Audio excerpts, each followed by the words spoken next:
Hello friends, welcome you all. आज हम vision IAS के 5 मई वाले डेली करंट अफेयर्स डिस्कस करेंगे। But before starting the discussion, एक इम्पॉर्टेंट अनाउंसमेंट वो ये कि जो सैटरडे वाली करंट अफेयर्स का जो वीडियो होगा वो आपको मंडे को प्रोवाइड किया जाएगा। ठीक है, संडे को वैसे भी उपलब्ध नहीं होते हैं। हैंस जो आपका सैटरडे वाला करंट अफेयर्स वीडियो है वो आपको मंडे को प्रोवाइड किया जाएगा। That's why I am making this news और notice to you in advance. ठीक है। सो फ्रेंड्स, आज हमें 5 आर्टिकल डिस्कस करने हैं और काफी इंपॉर्टेंट आर्टिकल्स कहीं ना कहीं आज पब्लिश हुई हैं। So let's see these articles one by one. But before that, अगर आपने हमारा चैनल सब्सक्राइब नहीं किया है, चैनल शेयर नहीं किया है, तो आप शेयर कर सकते हैं अपने फ्रेंड सर्कल में एंड अपने जो कम्युनिटी बेस है वो आप बढ़ा सकते हो। So friends, let's start the discussion without delaying. The first article deals with PM addresses fourth edition of International Conference on Disaster Resilient Infrastructure. तो बेसिकली ICDRI का फोर्थ एडिशन एड्रेस की गई है हमारे पीएम के द्वारा। तो क्या होता है आपका डिजास्टर रेजिलिएंट इंफ्रास्ट्रक्चर, इसके बारे में जानेंगे। But before that we should look at the syllabus. तो जब हम बात करते हैं सिलेबस की, तो आप देख लो disaster and disaster management direct आपका टॉपिक होगा। आपको पता है कि जो आपका क्लाइमेट चेंज एक रियलिटी बन गई है। आए दिन आप कुछ ना कुछ डिजास्टर या इवेंट देखते रहते हो। ठीक है। सो एक तो ये है कि इनसे अगर निपटना है तो इनको मिटिगेट किया जाए। दूसरा तरीका ये है कि हम अडेप्ट हो जाए। ठीक है। तो ये जो आपका एडेप्टेशन वाला तरीका है ना, उसका ही एक कंपोनेंट आप कह सकते हो कि डिजास्टर रेजिलिएंट इंफ्रास्ट्रक्चर। सिंपली कहा जाए तो ये जो आपका डीआरआई है, ये आपका एक प्रकार से ऐसा वेल डेवलप किया जाने वाला इंफ्रास्ट्रक्चर होगा जो डिजास्टर रेजिलिएंट होगा। ठीक है। यानी कि फॉर एग्जांपल हम रोडवे बनाते हैं, हाईवे बनाते हैं, या फिर आपका सिविल एविएशन में कोई डेवलपमेंट करते हैं, तो वो सारे डेवलपमेंट ऐसे किए जाएं सो दैट अगर कोई डिजास्टर आए तो उस पर मिनिमम इम्पैक्ट पड़े। तो इसके लिए वेरियस टेक्नोलॉजी चाहिए। ठीक है। तो उसके लिए ये सब आपका जो कॉन्फ्रेंस ऑर्गेनाइज किया जाता है सो दैट जो भी नॉलेज है वो सब साझा किए जा सके और हम डिजास्टर रेजिडेंट इंफ्रास्ट्रक्चर की तरफ आगे बढ़ सके। बिकॉज आपको पता है डिजास्टर का जो इफेक्ट है काफी ज्यादा देखने को मिलता है। It can be also disaster resilient building, building भी हो सकती है डिजास्टर रेजिलेंट, जैसे हम कहते हैं ना अर्थक्वेक रेसिस्टेंट बिल्डिंग, उसी प्रकार से डिजास्टर रेजिलेंट बिल्डिंग्स भी हो सकती है। ठीक है। तो ये आप कॉमन बात याद रखो। तो ये जो आपका CDRI है, यानी कि coalition for disaster resilient and infrastructure, इसके बारे में भी जानेंगे along with United States agency for international development. इन्होंने इस कॉन्फ्रेंस को दैट इज योर ICDRI 2022 को ऑर्गेनाइज किया है, कमेंस किया है। ठीक है। ये जो ICDRI है, ये एनुअल इंटरनेशनल कॉन्फ्रेंस होता है CDRI का, along with some partnership member countries या फिर ऑर्गेनाइजेशंस या फिर इंस्टीट्यूशंस। और इसका बेसिक एम क्या है कि जो आपका disaster and climate resilient infrastructure है उसको वर्ल्ड लेवल पर प्रमोट किया जाए। ठीक है।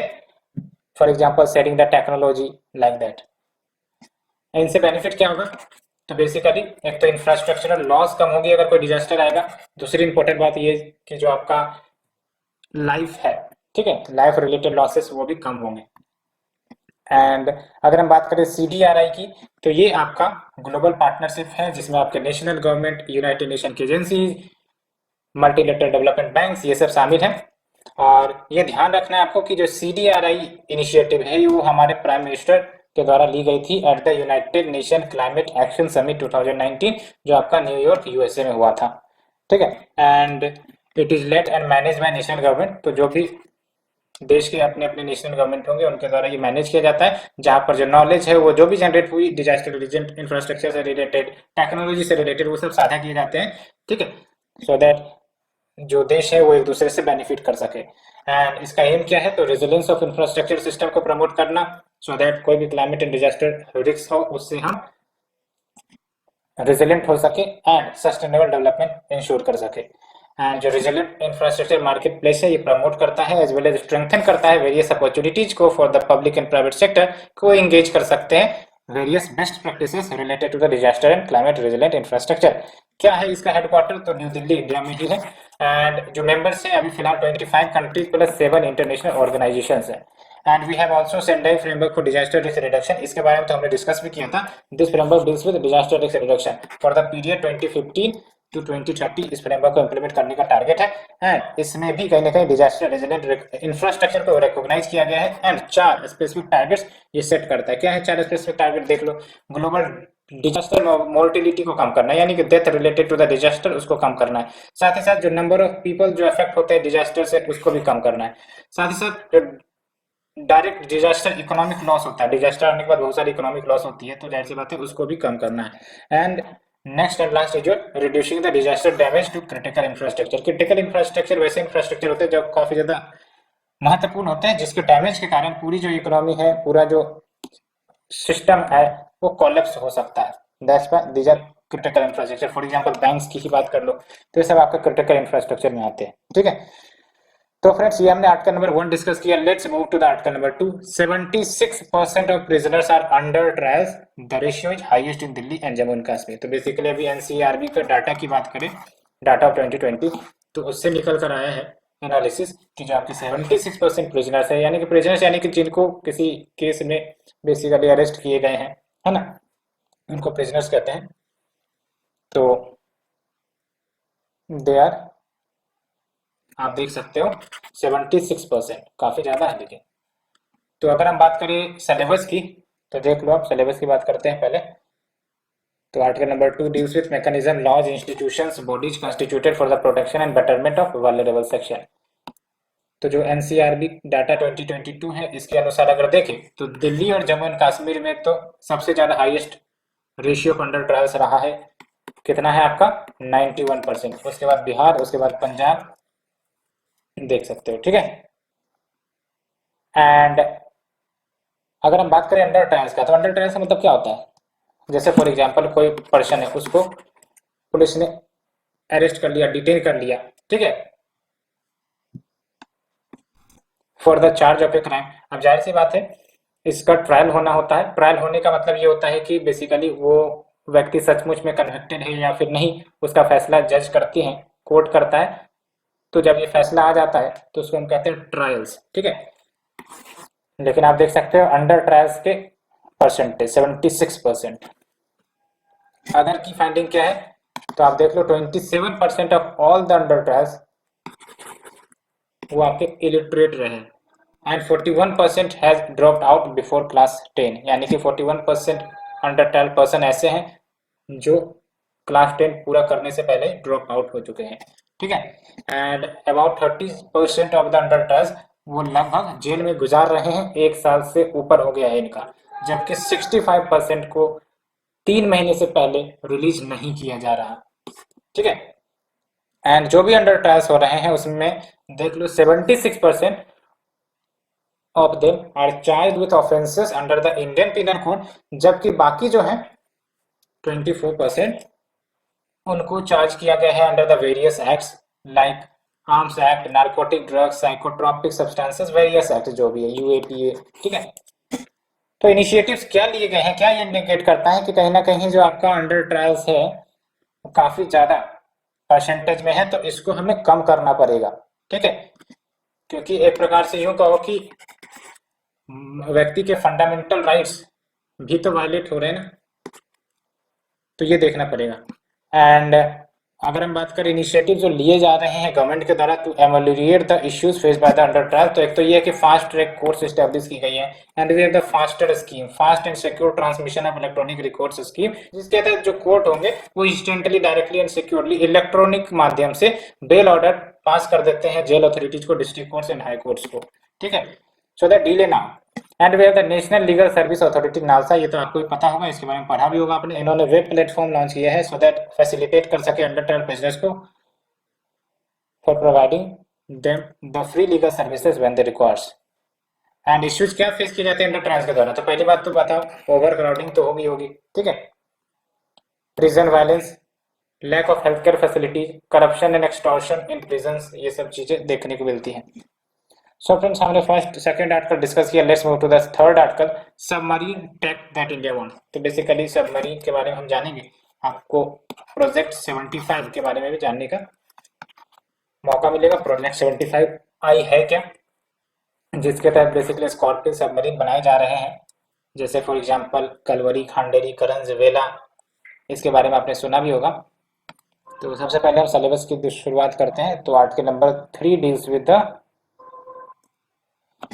Science and technology developments and their applications and effects in everyday life, indigenisation of technology, developing new technology, इसमें आपका ये कवर हो जाएगा। ठीक है। तो बेसिकली अभी क्या कंटेक्स्ट है, तो फ्रांस का जो नेवल ग्रुप है उन्होंने बेसिकली डिक्लाइन कर दिया, मना कर दिया कि वो जो नेवी के प्रोजेक्ट 75 इंडिया प्रोजेक्ट है उसमें बिडिंग नहीं करेगी, बिकॉज ये जो प्रोजेक्ट है वो एयर इंडिपेंडेंट प्रोपल्सन सिस्टम को इस्तेमाल नहीं कर रही है। एयर इंडिपेंडेंट प्रोपल्सन सिस्टम की बात करें तो ये टेक्नोलॉजी है कन्वेंशनल सबमरीन्स के लिए। ठीक है। यानी कि जब हम बात करते हैं कन्वेंशनल सबमरीन तो मेक श्योर कि इसका मतलब होता है नॉन न्यूक्लियर सबमरीन। ठीक है। एंड इस टेक्नोलॉजी क्या होता है, इस टेक्नोलॉजी के तहत क्या होता है कि जो आपके सबमरीन हो गया, अब सबमरीन तो पानी के अंदर ही रहते हैं। अब बेसिकली पानी के अंदर रहता है तो कुछ टेक्नोलॉजी ऐसे होंगे जो लंबे समय के लिए उनको पानी के अंदर रहने में सक्षम करते हैं, कुछ टेक्नोलॉजी ऐसे हैं जो उनको लंबे समय के लिए सक्षम नहीं बनाते, तो उनको बार बार रिफ्यूलिंग के लिए सरफेस पर आना पड़ता है। तो बेस्ट कौन है, जो लंबे समय के लिए पानी के अंदर है। तो ये जो आपका एयर इंडिपेंडेंट प्रोपल्सन सिस्टम है, इस टेक्नोलॉजी के तहत जो आपका कन्वेंशनल सबमरीन है वो आपका सबमर्ज रह सकता है लंबे पीरियड तक, है ना, as compare to the ordinary diesel electric submarine. Because ordinary diesel electric में क्या होगा, आपको रिफ्यूलिंग के लिए बाहर आना पड़ेगा। ठीक है। दैट्स वाई ये आपका एयर इंडिपेंडेंट प्रोपल्सन सिस्टम कहीं ना कहीं बेस्ट होता है। एंड अगर हम बात करें प्रोजेक्ट 75 आई की, तो project 75 I basically 30 year submarine building plan है जो 2030 में खत्म होने वाली है। और इसके तहत 24 कन्वेंशनल सबमरीन प्रोड्यूस करने थे बाय 2030, लेकिन अब इसको कम करके 18 कर दिया गया है। याद जरूर रखना है आपको, it is for conventional submarine. ठीक है। एंड अभी तक अगर देखें तो जो प्रोजेक्ट 75 आई है वो उनको जो 30 सालों में प्रोजेक्ट कंप्लीट करना है, after the target gets over, तो इंडिया के पास 6 diesel electric, 6 AIP powered and 6 nuclear attack submarine होगा। अभी न्यूक्लियर अटैक सबमरीन बनाई जाने वाली है। ठीक है। एंड जो फर्स्ट पार्ट है वो आप देख सकते हो अभी बनाई जा रही है प्रोजेक्ट 75 के।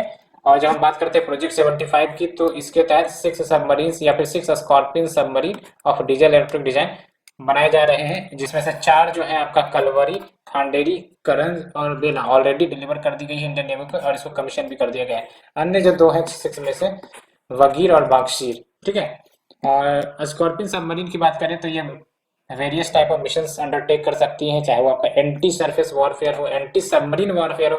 एंटी सबमरीन वॉरफेयर मतलब जो दूसरे दुश्मन देश के सबमरीन होंगे उसको डिस्ट्रॉय करने की ताकत रखता है, उसको हम एंटी सबमरीन कहते हैं। ठीक है। Intelligence gathering, mine layering, area surveillance, तो ये सब आपके इसके अंतर्गत फंक्शंस परफॉर्म किए जा सकते हैं। सो फ्रेंड्स इसे डिस्कस किया मैंने। Let's move to the next article. 40 million more pushed into acute hunger in 2021, United Nation का कहना है। तो बेसिकली अभी आप देख सकते हो जिस प्रकार से वर्ल्ड में डेवलपमेंट चल रहे हैं, चाहे वो आपका रशिया यूक्रेन वॉर हो, चाहे वो कोविड-19 का इम्पैक्ट हो, चाहे आपका सप्लाई चेन डिसरप्शन हो, चाहे आपका क्लाइमेट चेंज हो, तो इन सब का असर कहीं ना कहीं आपका एक्यूट हंगर पॉवर्टी पर पड़ रहा है। ये बात आपको ध्यान में रखनी है। एंड इसी से रिलेटेड हम एक रिपोर्ट डिस्कस करेंगे जिसके तहत ये जो आपका स्टेटमेंट है कि 40 million people more pushed into the acute hunger in 2021, अकेले एक साल में 2021 में। तो सबमरीन की बात, सबमरीन नहीं, सिलेबस की बात करें तो आपका कहा गया, हाँ, issues related to poverty and hunger direct topic है आपका। ठीक है। तो देख लो, 6th annual global report on food crisis वो रिलीज की गई है global network against food crisis के द्वारा। एंड जब हम बात करते हैं global network against food crisis, तो ये बनाया किसके द्वारा था, तो ये बनाया गया है यूरोपियन यूनियन, एफएओ यानी food and agriculture organisation, world food programme, इन सब के द्वारा 2016 वर्ल्ड ह्यूमैनिटेरियन समिट जो हुई थी वहां पर। और इसका मेन एम क्या है कि बेसिकली प्रिवेंट किया जाए, प्रिपेयर किया जाए, रेस्पॉन्ड किया जाए अगर कोई फूड क्राइसिस आती है। एंड सस्टेनेबल डेवलपमेंट गोल 2 जिसका टारगेट है टू इंड हंगर, उसको अचीव करने में मदद की जाए। तो क्या की फाइंडिंग है, तो की फाइंडिंग की अगर बात करें तो देख सकते हैं यूनाइटेड नेशन जो है एक्यूट फूड इनसिक्योरिटी को डिफाइन करता है एज जब कोई व्यक्ति है उसकी जो क्षमता है टू कंज्यूम एडिक्वेट फूड वो उतनी नहीं हो पाती, जिसके कारण उनकी जो लाइफ है या फिर लाइवलीहुड है वो इमीडिएट डेंजर में हो जाती है, तो हम कहते हैं एक्यूट फूड इनसिक्योरिटी। ठीक है, तो when a persons unable to consume adequate food that leads to their life और livelihood in immediate danger and it is hunger that can lead to famine and widespread death. तो हो सकता है famine and widespread death. तीन main drivers माने गए food insecurity के, एक तो कन्फ्लिक्ट, क्लाइमेट चेंज और इकोनॉमिक क्राइसिस, मैंने आपको बताया भी अभी। ठीक है, और इतना ही नहीं, देख सकते हो आप ग्रीन आउटलुक फॉर 2022, यानी कि जो 2022 के कंडीशन के लिए भी कहीं अच्छी बातें नहीं आई है निकलकर, बिकॉज जो आपका फूड इंसिक्योरिटी है वो और ज्यादा डेटोरिएट हो सकता है because of the ongoing war in Ukraine and इसका इम्पैक्ट कहीं ना कहीं global food, energy, fertiliser prices सब पर हो सकते हैं, हो ही रहे हैं, हमने डिस्कस भी किया था। ठीक है, व्हीट के मामले में रशिया अच्छा खासा प्रोड्यूस करता है, एक्सपोर्ट करता है, नेचुरल गैस की बात कर लो, पेट्रोल डीजल की बात कर लो, तो इसका इम्पैक्ट तो कहीं ना कहीं ग्लोबल वर्ल्ड पर देखने को मिलेंगे ही। क्या रिकमेंडेशन है, तो देख सकते हो ग्रेटर प्रायोरिटाइजेशन करने की जरूरत है स्मॉल होल्डर एग्रीकल्चर की, यानी कि जो स्मॉल होल्डर एग्रीकल्चर को प्रमोट किए जाए सो दैट ह्यूमैनिटेरियन रिस्पॉन्स आ सके to overcome the constants and achieve the food security and improved nutrition using 3x3 approach. क्या है आपका 3x3 अप्रोच, तो बेसिकली इसके अंतर्गत हम तीन डायमेंशन को कवर करते हैं, एक तो ग्लोबल लेवल पर, नेशनल लेवल पर और रीजनल लेवल पर, और एक डायमेंशन में आपका क्या होगा, फूड क्राइसिस हुआ क्यों हो उसको समझो। दूसरा इंपॉर्टेंट बात ये कि फूड के बियॉन्ड क्या रिक्वायरमेंट है उसे देखा जाए, एंड डायमेंशन नंबर 3 देख लो, वेरियस स्ट्रेटेजिक इन्वेस्टमेंट प्रमोट किया जाए in the food security, nutrition and agriculture. ठीक है, तो ये बात है, तो इससे आपका फूड क्राइसिस समाप्त हो सकती है, कम हो सकती है। ठीक है, तो 3x3 अप्रोच आपको ध्यान में रखनी है, it is something related in news, तो क्वेश्चन के रूप में आ सकती है। सो फ्रेंड्स, इसे डिस्कस करने के बाद let's move to the last article. Centre releases India civil registration system report for 2020। Civil registration system basically एक वेल डेडिकेटेड सिस्टम है जिसके तहत जो बर्थ रेट है, डेथ, सबकी जो स्टेटस है वो रजिस्टर किए जाते हैं इंडिया में। ठीक है, जो मैंडेटेड है under the registration of birth and death act 1969। तो इसको जानेंगे और डिटेल से, लेकिन आप देख सकते हैं जो रिपोर्ट है वो बेसिकली ओवरव्यू प्रोवाइड करता है अबाउट द ऑपरेशन या फिर about the working of civil registration system, जो various data related to birth, death, infant deaths के बारे में प्रोवाइड करता है। ठीक है, and let's talk about syllabus first. तो सिलेबस की अगर हम बात करें तो actually important aspect of governance, transparency, accountability, governance, इसके अंतर्गत आपका आ जाएगा ये। तो जो बर्थ एंड डेथ का जो रजिस्ट्रेशन है वो आपका सेंट्रल एक्ट दैट इज जो registration of birth and death act 1969 के तहत किया जाता है, ये याद रखना है। इसी के तहत जो रजिस्ट्रेशन है बर्थ का, डेथ का, स्टिल बर्थ का, वो मैंडेटरी है भारत में, ये ध्यान रखना है। ठीक है, and birth and death register किए जाते हैं only at the place of their occurrence, जहां पर बर्थ हुई है, जहां पर डेथ हुई है, वहीं पे बर्थ और डेथ रजिस्टर किए जाएंगे। ठीक है, एंड जो बर्थ एंड डेथ है वो आपका रिपोर्ट करनी है, अगर यानी कि कोई भी बर्थ या फिर डेथ होती है तो उसे रिपोर्ट करना होगा with in 21 days of the occurrence of the event. तो ये सब कहीं ना कहीं मैंडेटेड है इस एक्ट के तहत। ठीक है, एंड जो रजिस्ट्रार जनरल ऑफ इंडिया है at the central government level, ये कोऑर्डिनेट करती है basically various registration of these through out the country. लेकिन अगर इम्प्लीमेंटेशन की बात करें, याद रखना implementation live with the state government, overall coordination कौन कर रहा है, आरजीआई, लेकिन आपका जो इम्प्लीमेंटेशन कौन कर रहा है ग्राउंड लेवल पर, स्टेट गवर्नमेंट। और ये जो आपका सीआरएस है जिसके बारे में मैंने अभी आपको बताया, अभी सिविल रजिस्ट्रेशन सिस्टम, तो ये बेसिकली काउंट या फिर डाटा प्रोवाइड करता है रजिस्टर्ड बर्थ एंड डेथ का, जबकि सिंपल रजिस्ट्रेशन सिस्टम है ये आपका एस्टिमेट प्रोवाइड करता है total number of birth and death. ठीक है, एंड जो रजिस्ट्रेशन है बर्थ की, वो एक प्रकार से राइट है एवरी चिल्ड्रन की to get their birth registered, and it is a first step to establish his या her legal identity in India. And अगर की फाइंडिंग की बात करें तो देख लो, डेथ रजिस्ट्रेशन बढ़ा है, कितने से बढ़ा है, 4.75 लाख से बढ़ा है इन द ईयर 2020, जबकि 2019 में टोटल रजिस्टर्ड डेथ कितने हुए थे, 81.16 लाख, यानी कि 2019 में टोटल डेथ आपका 81.16 लाख हुए थे। एंड ये जो आप डेथ देख रहे हो, इसमें से जो 90% ऑफ द डेथ है वो आपका 11 स्टेट्स एंड यूटीज ने कंस्टिट्यूट किया है। एंड 2020 में जो टोटल बर्थ रजिस्टर की गई है 2.42 करोड़, जो कि आपका डिक्रीज हुआ है फ्रॉम 2.48 करोड़ 2019 में, यानी कि 2019 में आपका 2.48 करोड़ हुआ करता था, 2020 में ये घटकर 2.42 करोड़ आपका देखने को मिला है। एंड इसमें से अगर हम सेक्स रेशियो की बात करें तो 52% आपका मेल रजिस्टर्ड हुआ था एंड 48% आपका फीमेल।